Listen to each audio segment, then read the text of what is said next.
Now, Labour, without even cracking 50% of the popular vote, it now holds a Soviet-style majority in the House of Commons. President Putin, he's looking on with envy. They grabbed 34% of the vote, yet secured nearly 3/4 of the seats. The Lib Dems got 12% of the vote and 11% of the seats. But Reform UK, with over 4 million votes and 14% of the vote share, secured a measly 1% of the seats. We're told that our first-past-the-post system brings stability. Well, I tell you what, this isn't stability. It's an electoral dictatorship where the uni party, which are two cheeks of the same ugly old behind, are protected. The Conservative and the Reform vote together actually secured a higher share of the vote than Labour alone, yet their seat share doesn't reflect this. So I say first-past-the-post is breeding voter apathy, disillusionment and disempowerment. It really, really is time for reform.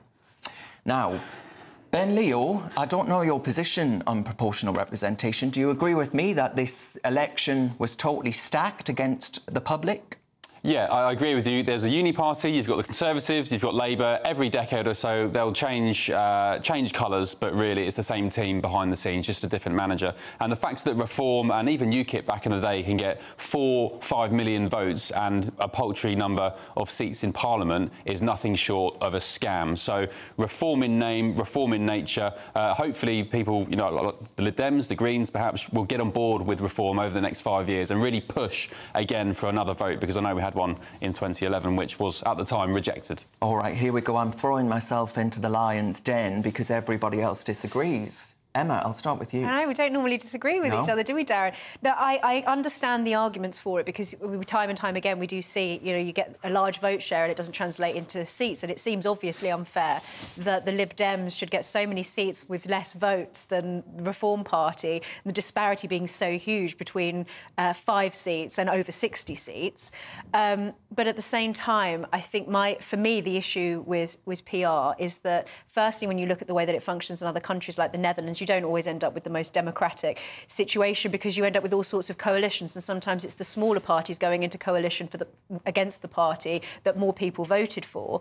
And also the other aspect of this is that it has a constitutional basis in our country's history, and so I think having the representation of a particular area is very important to making sure that the vote is actually tethered to the people, rather than just being sort of like on a list where whoever gets. But for example, when I lived in London, right, I lived in Battersea, and I had written to my MP a couple of times when I was unfairly chased by the Electoral Commission, which you well remember, and no reply whatsoever. How is that a connection to my constituency? Is that link not broken? A lot of viewers at home might not know who their MP is. But the point is that it would make it worse. So actually there are some bad constituency MPs. I've experienced bad constituency MPs who don't really care very much for the people that they're supposed to represent. And you get this more and more in Parliament, where MPs will want to represent a certain issue, like Gaza, for example, rather than focusing on their local area. But that's a problem with first-past-the-post working properly, not a problem with first-past-the-post as such. And I think proportional representation, particularly if it's done badly, has the potential to make the situation even worse and to make it less representative, not more. Albie, I hear the argument about what the other European countries look like. Israel would be another one where proportional representation creates divisions within parties that are trying to form these coalitions, etc., etc.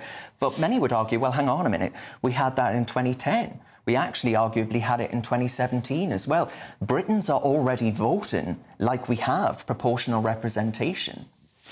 I'm not sure what makes you think Britons are voting because, like, we already had proportional representation. Look, what I actually thought the coalition government in 2010 to 2015 was probably one of the most effective governments of the last 10 years, to be honest, certainly on cutting taxes and reforming education. You're playing into the Lib Dem hype, Albie. But it was, these are just facts, it was more right-wing than the Conservative government after the coalition. So, but the point on political stability is an important one, because these coalition governments that come into power in countries that have more proportional systems, like Germany, like Italy, like Spain, it takes months for them to form a government. So we could have had an election whenever it was on the 4th of July. It could have taken months in order for the coalition partners to come together and form a government. All of this political instability, the constituency link point that Emma makes is a very important one. And actually, what we get with first past the post are one-party, strong, stable governments compared to coalition governments with lots of instability, which aren't necessarily reflective of what again, we voted for 2010 and initially. 2015. But, Benjamin, I wonder... A lot of the viewers may well be of the view, well, I want the men and women that I voted for in the room saying to the government, this is the direction I think you should go in, holding their feet to the fire within these coalition setups. Would that not be more democratic than the current setup where we've got 34% of the vote and all those seats, 3/4 of the seats? So this might sound peculiar at first, but I think the Labour results shows you the power of first past the post. Because although you can simply look at the percentage and say, well, is that fair? And it is actually the same, roughly, just slightly better, I think, than what Jeremy Corbyn got a couple of years ago. The difference is that back with Jeremy Corbyn and arguably with the way Nigel Farage does politics, you have these ideologues that pile up votes in inner cities, in the case of the Labour Party, and the same people that think in the same way. The reason that Labour got 410 seats this time, not 202 seats, is because Keir Starmer's votes were stretched across the country. He had to reach into Middle England. He had to reach a lot of white working class people who'd left the Labour Party in recent elections.